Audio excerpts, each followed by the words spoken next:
Welcome all of you. Let's find out if there are people here who've never been to a Canyon Dems event. Raise your hand. I just want to see how many. Oh, great. Fabulous. Fabulous. And we also have a visitor here from the school board, Susie Schwartz, who was our candidate in the last election. Stand up and take a bow, Susie. Susie, how long have you been on the school board? I'm wrapping up my 24th year. Oh my God, I couldn't even last 6 years. They voted me off. I was such a troublemaker. True. True. I drove all crazy. Okay, so for those of you who don't know, these are the cities that we service in the Canyon Dam. So all of the clubs in the county have sort of divided up the territories. We have one of the biggest geographic territories of any club, which means we have to work really hard. So would you please stand and join me in the Pledge of Allegiance? I pledge allegiance To the flag of the United States of America and to the republic for which it stands, one nation, indivisible, with liberty and justice for all. all.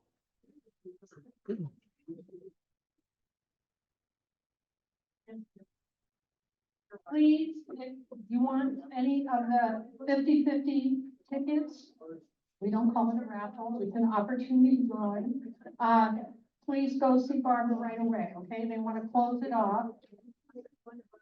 And every month I kind of give a little announcement of whatever we're honoring this month.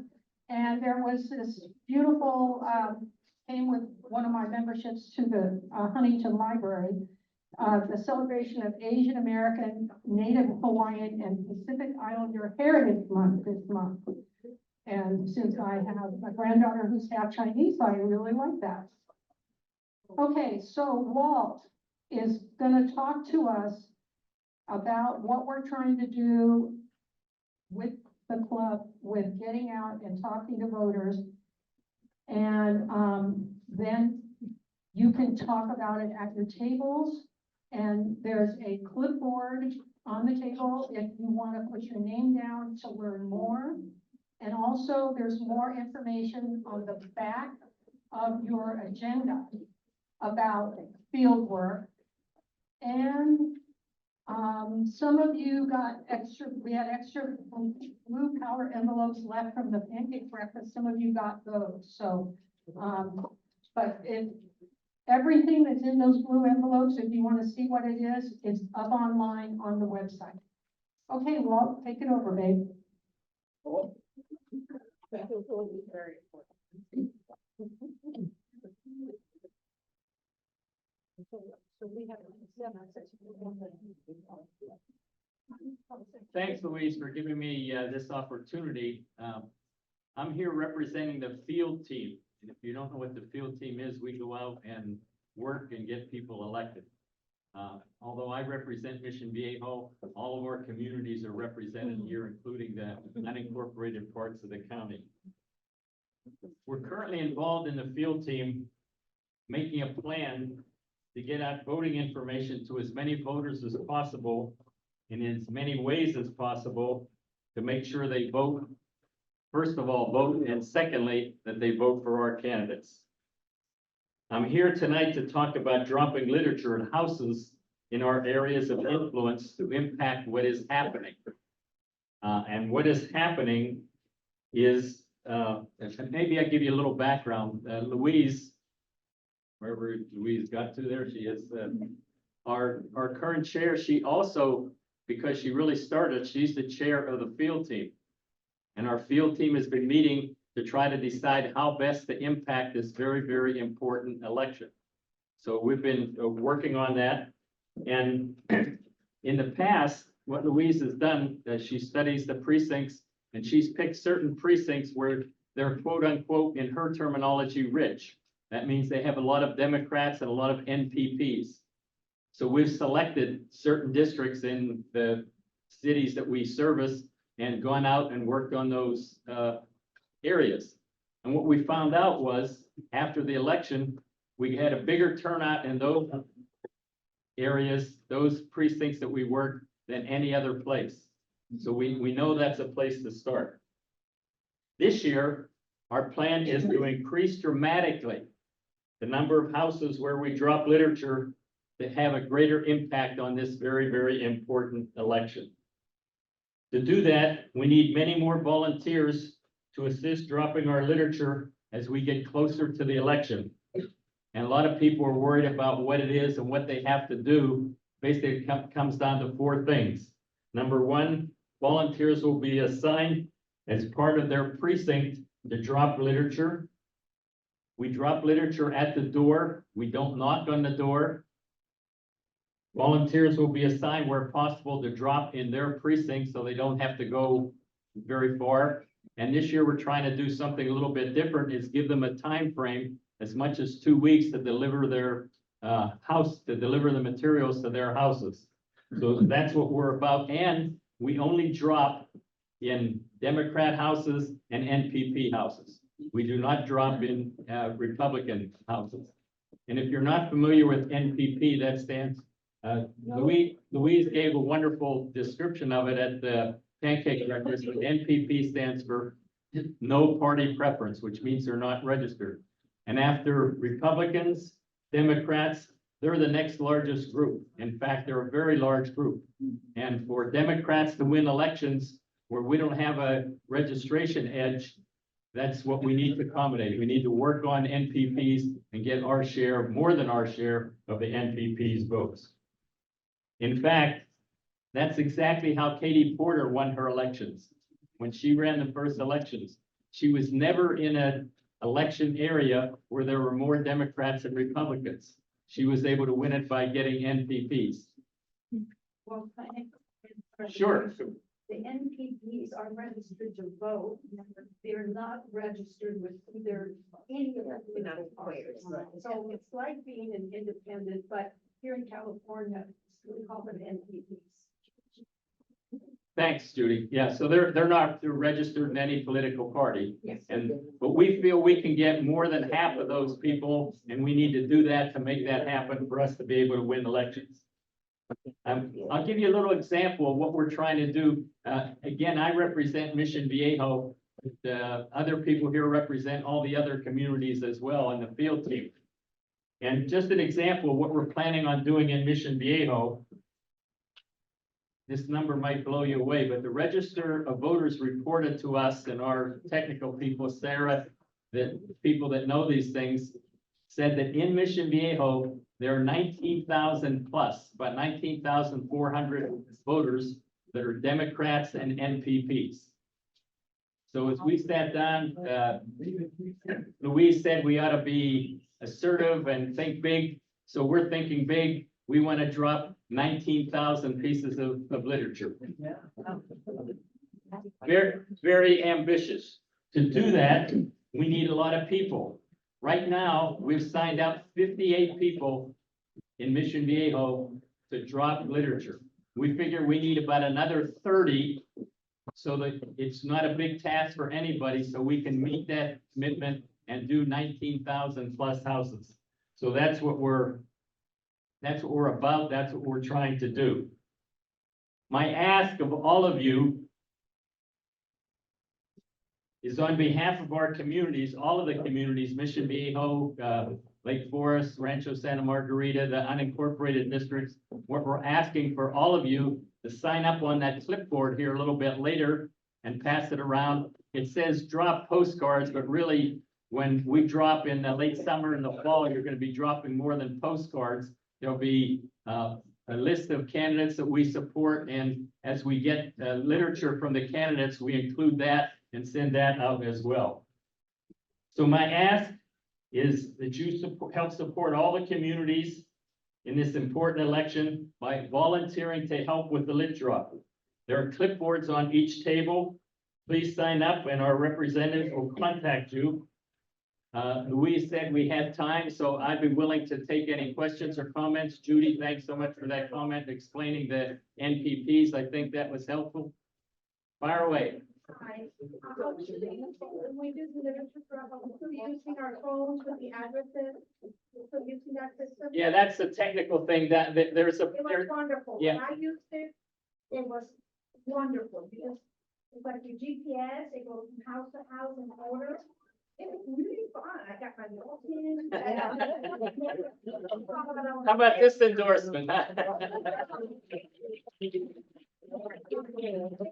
that it's all, and people were never happy to open the door, but since I was reaching Democrats, many times they go, you're a Democrat.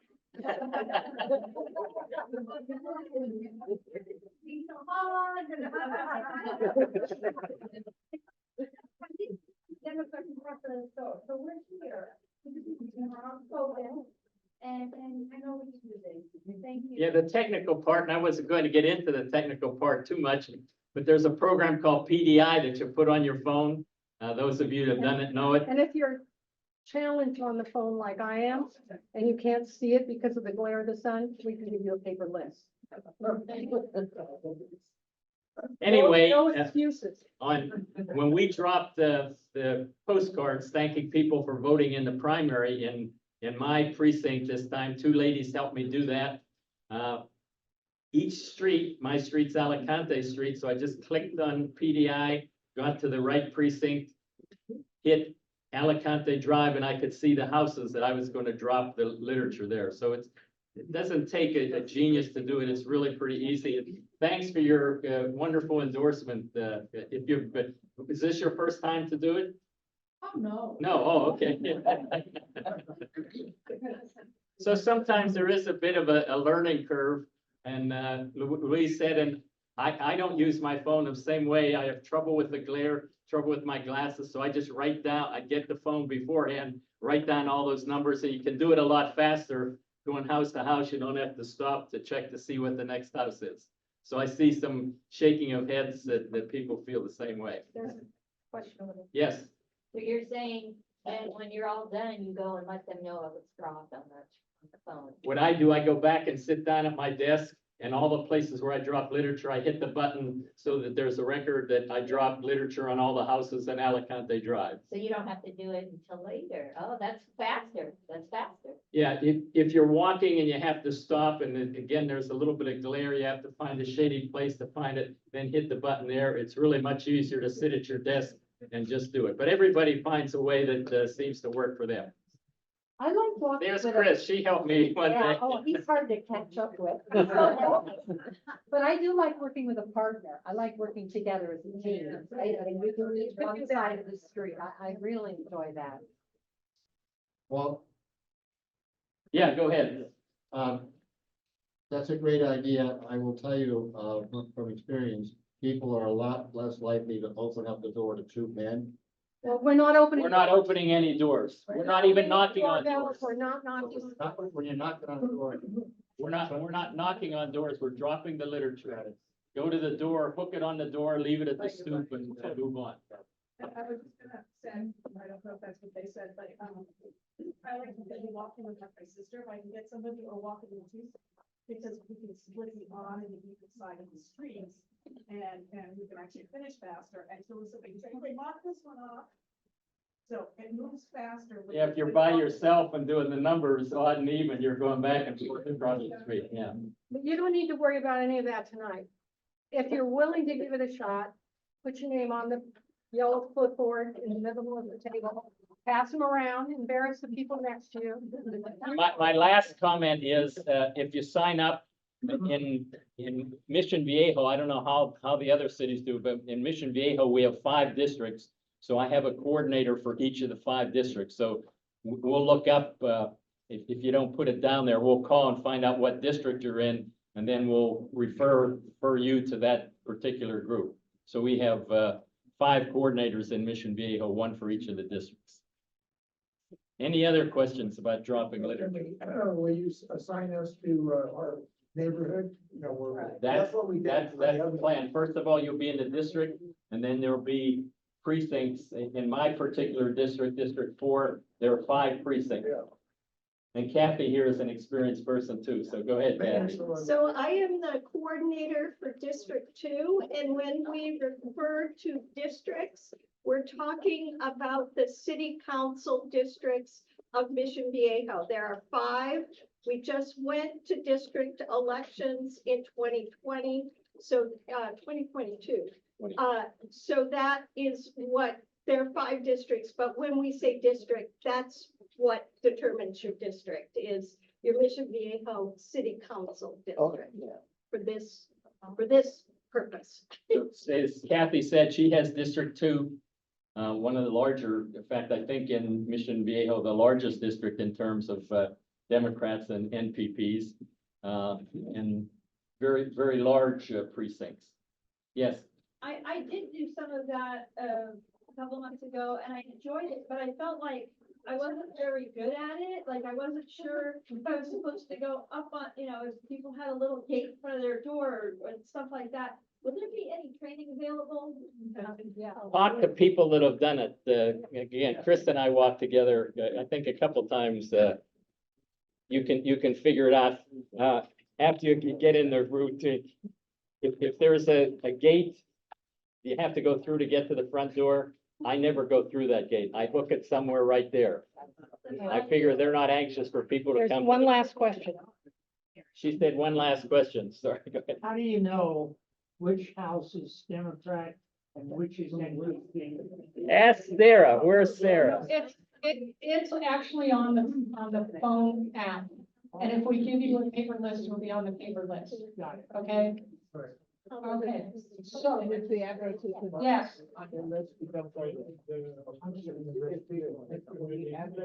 we're in process. Right now, the presses are running at the printer for the new set of cards, by the way, Sarah. They're being made right now. And then Sarah will get the cards out to the card writers, and when the card writers get them done, and when the candidates get me their literature, which I don't have yet, but I've asked them for it, then we'll put it together and we'll be ready to start walking, okay? So, and don't, if you're at all interested in this, put your name on the yellow, clipboard. There's plenty of time later to get into the details, okay? It's not rocket science, and the most important thing is getting the stuff delivered. Whether you ever click on the thing to report it, not as important. What's important is getting the stuff on the doors. Okay? All right. Thank you all.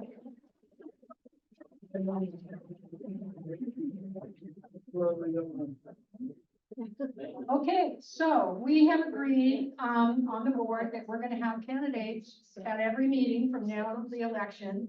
And, Janet, tried to drum up somebody and, did you get a taker for tonight? So I said, invite Cynthia. And Cynthia, where are you, girl?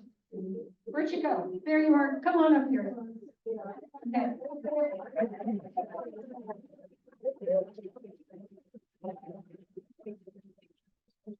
Cynthia was our one bright spot in Mission Viejo the last time. I'm sure she's would like to kick us for what we got her in. But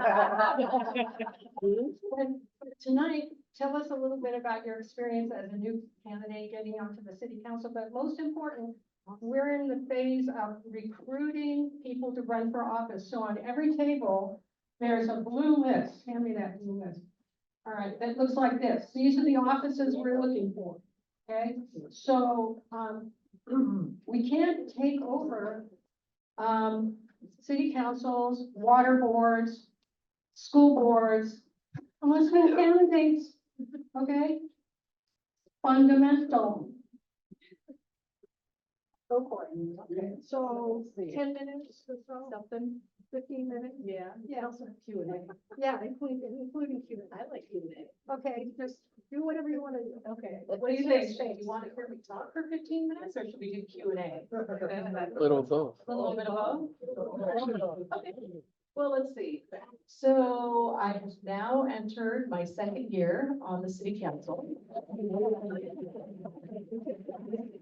And it's I feel like I've said this before, but it is one of those jobs that it is definitely like no other job you will ever have. It's, was there a way to compare yourself? Maybe, I don't know, but for me, I have more of a research background. So sort of being the person in front of the microphone is very different than being the person that puts all of the stuff together behind the scenes. So for me, I feel like I've had to really, try and make that shift to being more comfortable with the actual delivery of the information rather than the person that just puts it all together. It's, but, you know, it's kind of cool. I mean, it's actually kind of a fun job. Especially when you feel like you're helping people, which is nice. I mean, you know, you don't realize how much actually goes into running a city. You know, before, for me, I always thought that things were, you know, there was more of a straight path to get from A to B, but in a lot of ways, there's actually not. Sometimes yes, but then sometimes no. And so, you know, just sort of learning all of those things that go on, you know, between what you think should happen or from the beginning to the end, and then learning about all of the stuff in between. So that's definitely been eye-opening, and just learning a different type of accounting versus, you know, it's like managerial accounting is completely different than municipal accounting, for example. So that's sort of another really big change for me. Not that I have an accounting background, but, you know. But yeah, you know, overall, it's been a really good experience. You meet a lot of interesting people. Today I went to a groundbreaking over at the Santa Margarita Water District for the water reclamation plant. So, you know, that got to hold a shovel and wear a. But yeah, I don't know. Are there questions that I can answer for you guys? Yeah. Yes, being the sole Democrat in the city council, have you noticed any hostility or anything along? Well, yeah. You don't have to answer if you don't want. Yes, and the short answer is yes. I try, and my goal is really to get the information out to the people, right? Whether people, I just try and do the right thing. I feel like, for me, I consider myself to be pretty fiscally conservative. I'm, you know, could be considered cheap sometimes, depending on what it is. But it is one of those things that I do question on how money is being spent, and especially when it's taxpayer money. I mean, that to me, I feel like as a council member, we have that much more of a responsibility to be more careful with the money, because it is taxpayer money and people work hard for that money, and then we take that money and then, you know, it goes into different funds or the general fund, and I'm not okay with just sort of, you know, blowing through money. It bothers me. It bothers me because, you know, this is money coming from your neighbors, from your friends, from family, whoever, right? Even out of your own pocket. Like, I'm a taxpayer too. And, you know, even looking at it from that perspective of a taxpayer, it's, you know, and having this new perspective of being on the council, it is very informative, and that, you know, definitely makes it more important to me to get that information out to people, because I can't be the only one who feels that way. Right. You sound more like a traditional Republican than. Are you ever on the majority side of the vote? It really depends. It really depends on what it is. So I mean, I think that when we are spending money responsibly, the answer is yes. And when there's money being spent in ways that I don't agree with, then the answer is no. Like maybe trips to Paris? Yes. Yeah, so I go to the city council meetings, and I am so proud of Cynthia, because she is the lone voice up there, often questioning the things that the current city council They all know each other, their wives know each other, they work on the same city commissions, they live in a bubble. And Cynthia is a breath of fresh air. So they are hearing perspectives, and she has even gotten Wendy Bucknam to agree with her. Wow. Hey. So just having that one voice, if we had one more person on city council that Cynthia could depend on, or whose views aligned with hers, we could change the direction of Mission Viejo. So think about that and think about running for city council. Yeah, well, to tag on to what Kathy said, think about running for city council. Has there been any discussion at the council in terms of how the next rotation is gonna happen? Because all 5 of you, well, when's the next open seat? Well, that 4 would years. be, yeah, 2 more yeah. years. So 2026, the short answer is no. So, to your question about a discussion. Okay, so, but it's already been decided in No. 2026? No, Oh, so we know now. correct. Okay, and when is that gonna happen, or how is that gonna I don't know.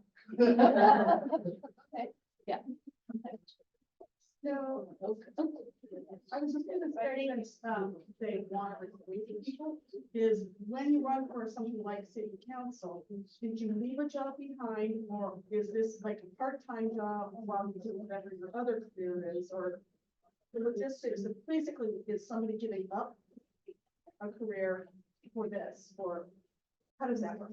You know, it really depends on the person. I mean, I work from home, so what I do is very flexible. Like when a client calls, the phone rings, in other words, I'm working, but if it doesn't ring, then I'm not. So it's, you know, it's a good thing and a bad thing. But for me, especially the first year, I spent a lot of time really digging in and figuring out the job and figuring out, you know, how the accounting worked and how the different departments work and how they talk to each other and all of that stuff. So what I typically tell people is that you can make this job as full or part-time as you want to. But for me, it definitely felt, at least for the first year, felt more like a full-time job because there's so much to learn. You know, whether you have a professional background or not, I mean, you're learning a new language. And there's a lot of things that once you get into it, you realize that there is a lot more than you thought to learn, which is fine, but it is doable. It's just one of those things that some people choose to put more time into it than others. So that's sort of how that works. So it does come with a salary. Well, okay. You don't do it for the money. I mean, you essentially get paid, it's like $1,000 a month, so it works out to be like, I don't know, $6.48 an hour. Or something, if it's a full-time gig. So, you know, yeah. So yeah, but you don't. So, but to sort of finish answering your question though, is that you can work. I'll give you an example. I mean, Wendy Bucknam has a full-time job. So she's able to balance both out somehow. So, you know, so I do think that it's possible to work full outside of your house or more longer hours or more hours. But again, it depends on the person. But whatever, you know, sort of job that you do have outside of council, it's one of those things that you do need to have flexibility. I don't know if I should ask, but could you give us an example of where you saw money shouldn't have been spent one way and you know, Well, Let me count the ways. yeah, money, places where I feel that money shouldn't have been spent. or you were voting against maybe putting the money there? Yeah, I mean, yes, so, several people brought it up already as far as, international trips. I just feel that perhaps we should have a budget for something like that there should be more of a game plan in place. You know, it just sort of feels like maybe there's certain efforts that need more legwork and background information before we actually go through with something like that. They justified in Oh, well, the innate value. So, you know, and I get that. I mean, yes, there is something to be said about, you know, Mission Viejo pride and things like that. And I don't totally disagree with that, but it just doesn't feel all that well planned out to me. And so I couldn't justify spending that kind of money on something like this that didn't feel well researched. Cynthia, was that for council people or like the manager who runs the city?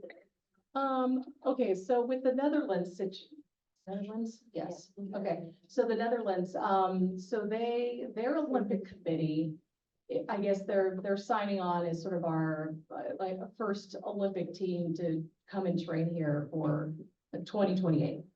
And so, they invited 3 people from our city to go to the Paris Olympics and essentially sign the contract kind of thing. And they were paying for the hotel rooms. And so that's sort of how that came up. And so I typically ask questions about those kinds of things. But that's sort of what that is. And so but to answer your question more, who's going is Brian Goodell is going, and Bob Reish, our mayor pro tem, and Mark Nix, the recreations director, are going on that trip. Yeah. I went to speak at some affordable housing last Monday. And it just happened that I heard about Mission Viejo getting involved with, putting the DMV office in Kaleidoscope. And I couldn't think of a worse idea than that. Because, you know, Kaleidoscope is a terrible situation. No parking, it's not well taken care of. And so how much money is Mission Viejo going to pay for that? And how do you feel about it? Well, as far as the money that, as far as I know, so the DMV has the lease, is going to be leasing space from the owner of the Kaleidoscope. So, and there was recently, as of about just over a week ago, it went before the Planning and Transportation Commission, and it was decided, it was voted on to put the DMV there, and also the routes were also decided on. Now, and the routes are slated to go through certain areas of Mission Viejo residential streets. Sort of the short answer or shorter version is that an appeal is going to be filed. So an appeal is in the works. And that appeal will be brought before the city council. But as far as a date, that date has not been set for the appeal. How do you feel about it? How do I feel about it? I don't entirely agree with that. It's not the best location. It's not. I know. Yeah. Is there any way to find out what the cost was to the taxpayers for the 3 council members to hire multiple lawyers to defend them against the lawsuit that was initiated by a gentleman? Sure. Find out how much we had to pay for their defense. I mean, my first thought, but I don't think it's the best answer, is to go through the check registers of the different agenda packets.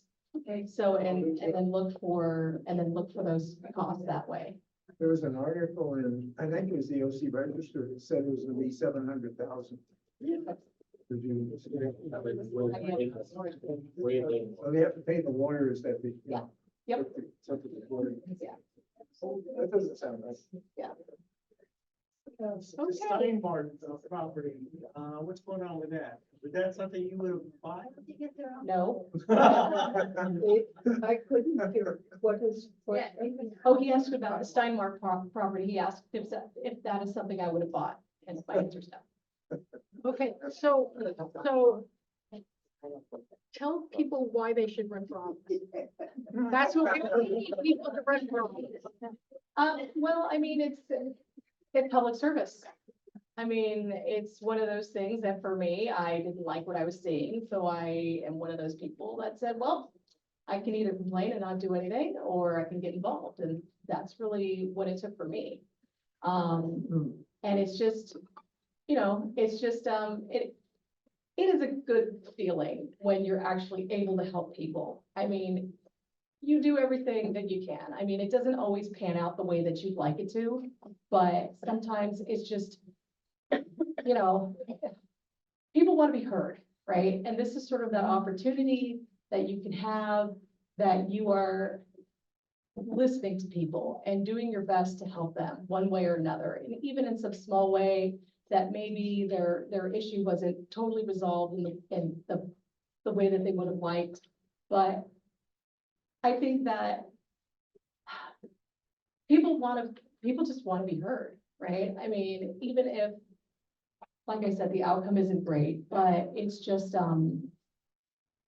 it's also your opportunity to make a shift, right? And to really bring Mission Viejo forward for whatever office you end up running for. And really shining a light on the things that are important to you and that are important to others. Thank you. Thank you. So we have to remember, when the city council finally removes whatever is blocking the route to their brains, to figure out how to run the election for the next city council, we have to be ready to mount elections in all of those seats. So really important stuff. Cynthia, thank you. Okay, moving along, yes. Will there ever be a revisiting of the whole setup of districts? I know some cities would have. That is under the control of the city council. The city council can redraw those lines whenever a majority of the city council wants to redraw them. Okay, so they could be redrawn before the next election, but when you only have Republicans drawing the lines, we know what happened. They carved up a second Democratic district, right down the middle of it. Just, you would know, so if having a mayor at large and then an even number of districts is a format that some cities use rather than rotating the mayor the way that we're doing. That's up to the city. It may be whether they're a general law or a charter city, I don't know. Okay. But it's these things are all under the control of the city council. So the only way to get it fixed is to fix the city council. That's it. Okay, so we're going to start the formal part of the meeting. And for those of you who don't know, we do this thing where we vote on everything related to the business at one time. So on your agenda, you'll notice some boxes with check marks. All of those things that are in the boxes with check marks are on our agenda to be voted on at one time. Okay. The only thing that's new there or in any way controversial is a new board policy, which I will show you right now. And this came up because we were asked to take a position on some gun legislation after our last meeting and realized that we didn't have a procedure to do that. And so we discussed it the board discussed it and decided that getting in the business of advocating for legislation was something we really didn't have the horsepower for now. Some clubs do it, but we decided we weren't ready to do it. And so here's our policy, which is that guest speakers can give you information about how to contact them. So if you're interested, for example, in helping with the gun legislation, you could get in touch with them. And we also have our Canyon Dems Facebook group where you can post information about any issue you want to post. I put cartoons on there that I like. Okay. So we decided we weren't going to get into the business of advocating for legislation because it just would be another committee and we're already stretched to do what we've already agreed to do now. So, but the board puts this on the agenda to announce it. If you strongly disagree, you can pull it from the agenda and we can discuss it further. This is the treasurer's report. Ken is our treasurer. Raise your hand, Ken, so the folks who don't know you can see you. As you can see, we started out the month over $40,000 and it went up because of the outstanding work of our fundraising committee.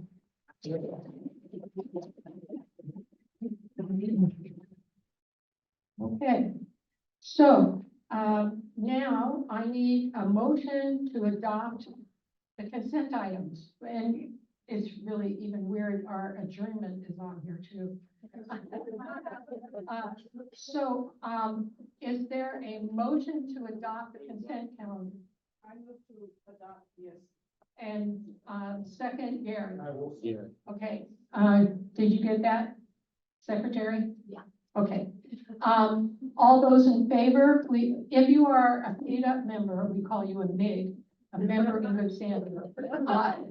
Please vote if it's an honor system. Okay, so those in favor, please say aye. Aye. Those opposed? It passed, we've done the business.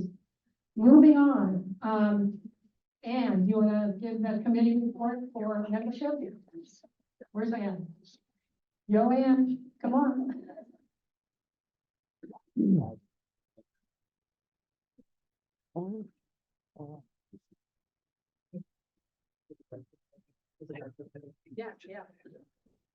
So we broke our 400 mark. Thank you very much. Going to 500 next. And our donation for next month is going to be Second Impressions, which is a resale store in Lake Forest. They do a lot of work with the homeless and the needy.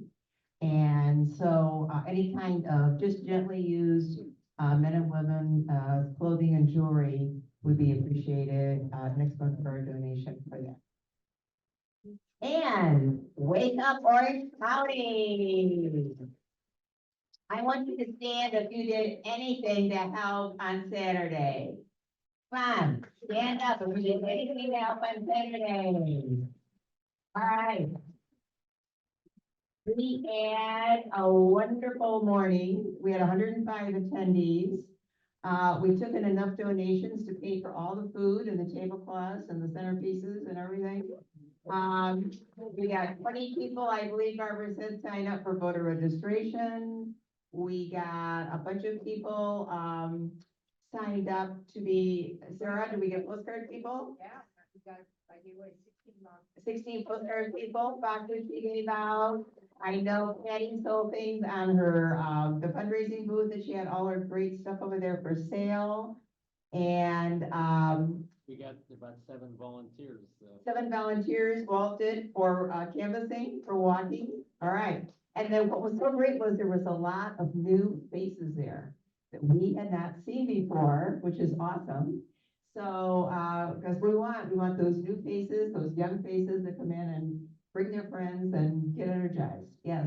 Well, I've got a question for all of you. Is there anybody tonight that went to the pancake breakfast and because the pancake breakfast is here now? Anybody? All right, wonderful, wonderful.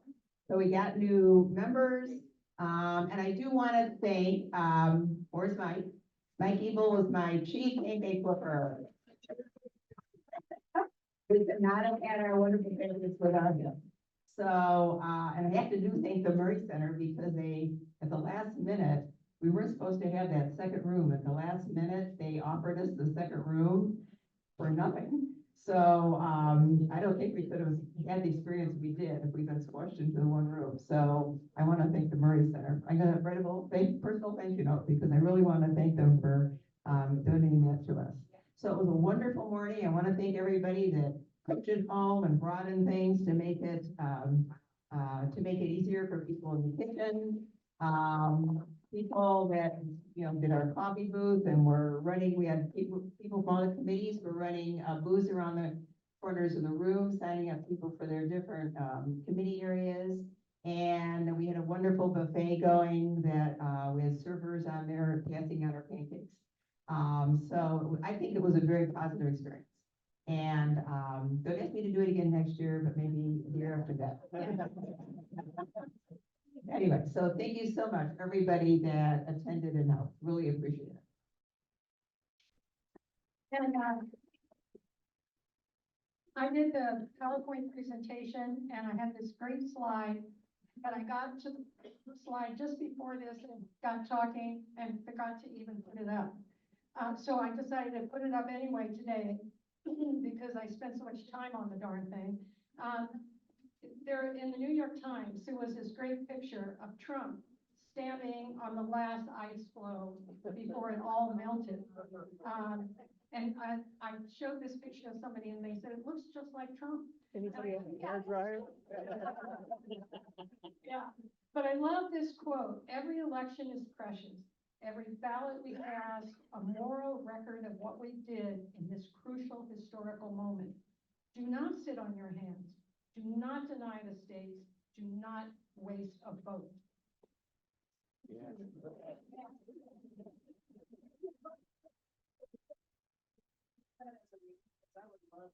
I can put that on the Facebook group. Yes, I will do that.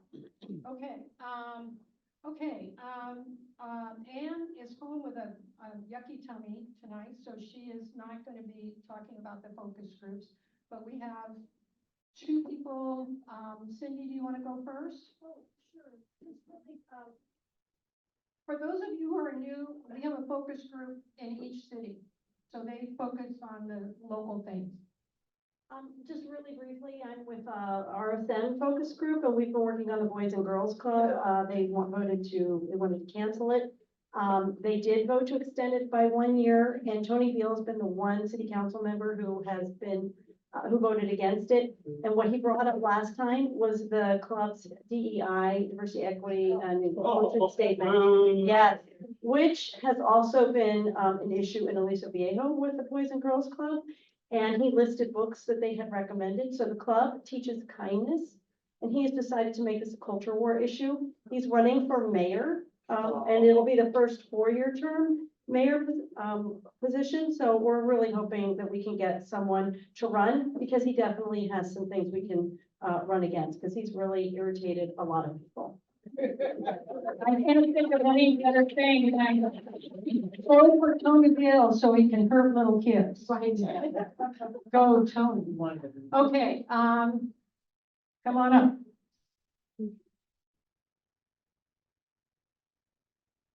So out in Kodo.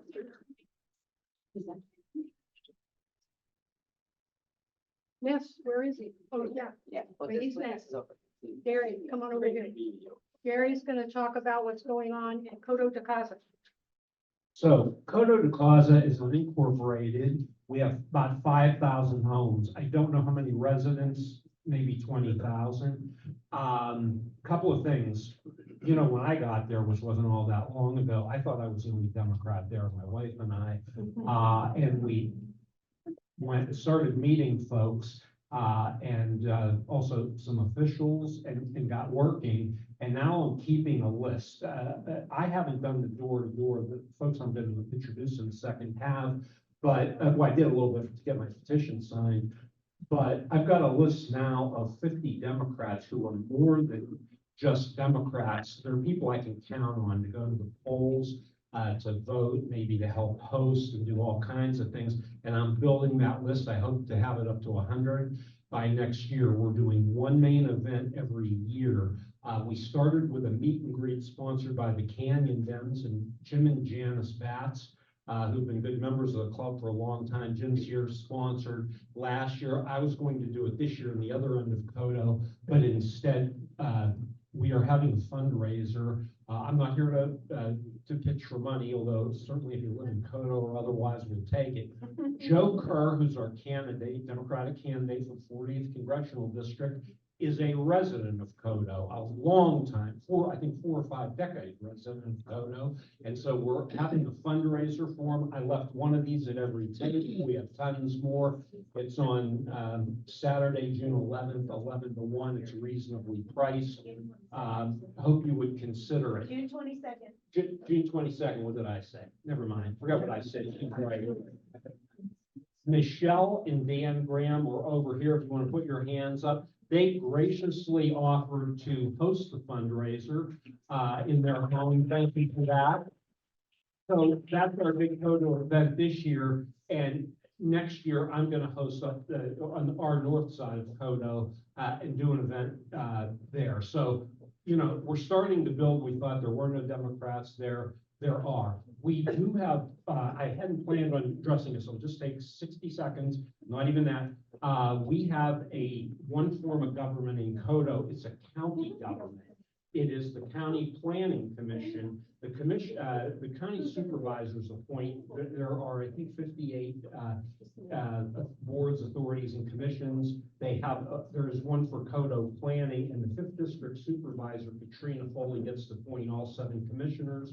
I'm the only Democrat on the board. The last thing I want to say, when I showed up at the first meeting, we never had a Democrat. They didn't have a chair for me. I am not shrinking violet. I stood in front of the chair, and I refused to move until I got my chair and my nameplate. And now they've been very gracious, and most of our votes are unanimous, and we're not part of it. There's one more announcement. Okay, we'll make it quick. Okay, June 8th, Pride event, Saturday, 11 to 2 p.m. Over at the Conference Center. It will be outside on the World Cup soccer fields. We will be also selling these lovely Mission Viejo Pride keychains. Josh brought ahead flyers for anyone that would like to take one. We have over 50 booths. We have 16 sponsors. We are going to have food trucks. We are going to have live music, etc. It's going to be a lot of fun, family friendly, and it's free. Thanks. Yeah, that would be great. Thank you. And since we're making announcements, my sister runs the book sale for the Mission Viejo Library. So please buy the books, otherwise she brings home the ones that don't sell. Okay. Okay, quickly. During the spring, we dropped off at least 2,600 cards thanking people for voting. And some of the people who showed up at the pancake breakfast got those cards. And then we're going to be doing a similar distribution of postcards, flyers, and candidate flyers that Wall talked about. And here's a list of the people who are the coordinators for each city. And if you turn your agenda over, they are listed at the bottom of that one that has the little people talking to each other. Because we're really encouraging you to have contact with your friends and neighbors and get them charged up about the election. Okay, Barbara. A quick question. I got it.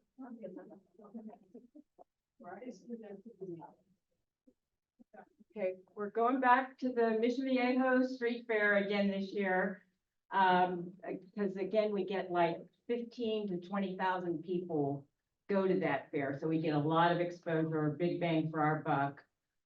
We endorse, advertise the endorsement of candidates. We sell a little bit of merchandise, register voters. And the Republicans have a booth there, so we definitely have to be there, especially this year. And of course, we promote the club. Actually, a lot of people have signed up already. I got a lot of people at the pancake breakfast, but I have one slot open in the 9 to 11 shift, and I have 3 slots open in the 5 to 8 shift. It's on the website, and it's on our Facebook page, and I can pass this around, or if anybody's interested, come see me. July July 4th. And on the last shift, you, they have the fireworks at 9 o'clock, so you can hang out and see the fireworks. Okay, thank you, Marty. Hey, Marty. Fundraising, that's where we get all the money. Money, money, money, money, not the money.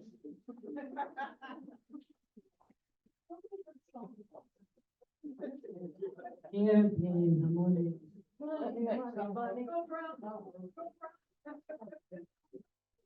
Keep going. Hi there. She's gonna stand over there so she can do it. Okay, first off, we have our 50-50 drawing. Thank you to everybody who participated. We raised $110. That means it's 55 for you and 55 for us to keep. So thank you, thank you.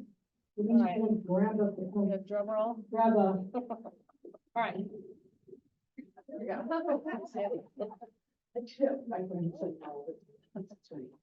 948124. Last three are 1, 2, 4. There it is. No, my Albert, we made $110, so it's 55. Okay. Thank you very much. Yay. Okay. We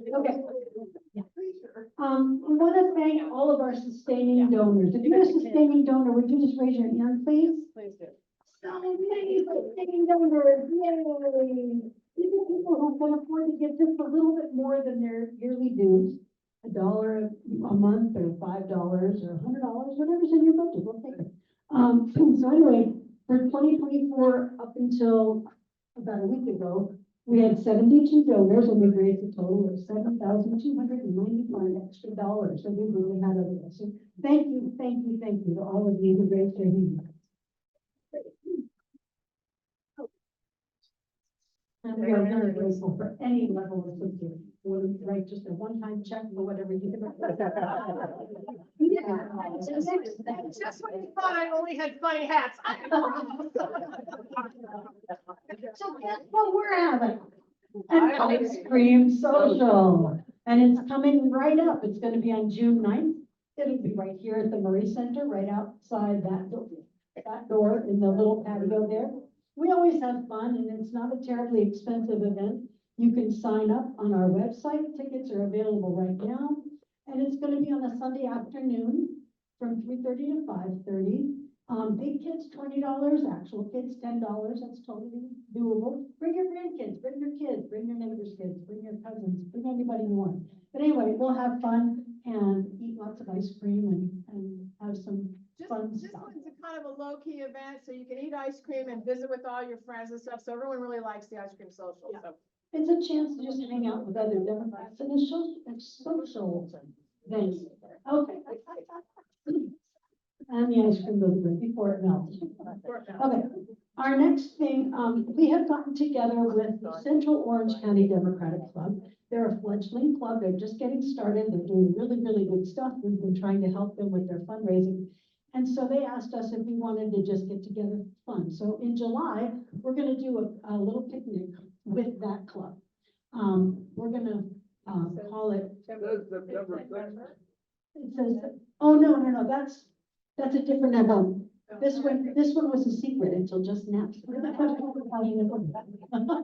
This will be on July 14th. So we're gonna celebrate Happy July 4th, or Bastille Day, however you wanna celebrate. And, there'll be more information coming out. It's gonna be in a park in Lake Forest. And we're gonna have the people from COCDC and us, and we're all gonna get together and do a potluck and have a picnic and just hang out and have fun. There's a playground, so again, you can bring your family. It'll be great. And that was something that nobody knew until just now. And then on September 6th, we finally came up with a name. Meet Our Blue Team, Talk and Tacos. So we're gonna have a taco truck and we're gonna have candidates, and it'll be just before the ballots drop. So you'll be able to come and actually talk to the people who are coming on the ballot. Joe Kerr has already been inked, as has Dave Min, and we're talking to all the other candidates. We did this a couple of years ago. It's been a while. But anyway, we thought it would be good for us to be able to come up close and personal with these people. They're going to be representing you, hopefully, in Washington and Sacramento and at your city council and whatever. You can have a chance to actually talk to them and say, this is the stuff that I want you to work on. And so it'll be a nice event, and we'll have a taco truck, and there will be one price if you want alcohol and another price if you don't, because not everybody does, but we provide it. So that'll be fun. And that also helps to raise funds for our candidates. And I think I'm done. Okay. Thank you. Okay. Okay, the June meeting, we are going to have a speaker, Nadine Koch Steinberg, who will discuss the national popular vote bill that would grant presidency to the candidate who receives the most popular votes. It's actually not quite that straightforward, but that's the idea.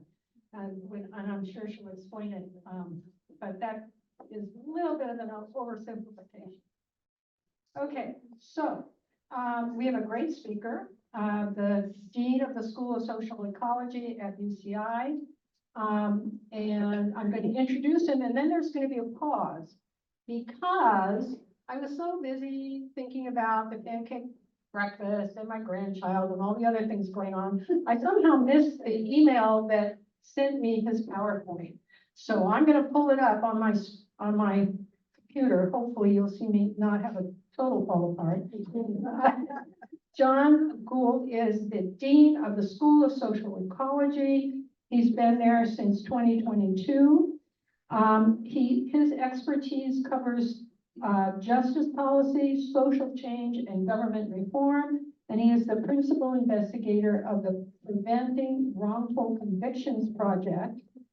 He has worked for the National Science Foundation, Department of Justice, and is a fellow of the American Bar Association. So now let me see if the joke here is how many PhDs does it take to pull up a name there? Okay.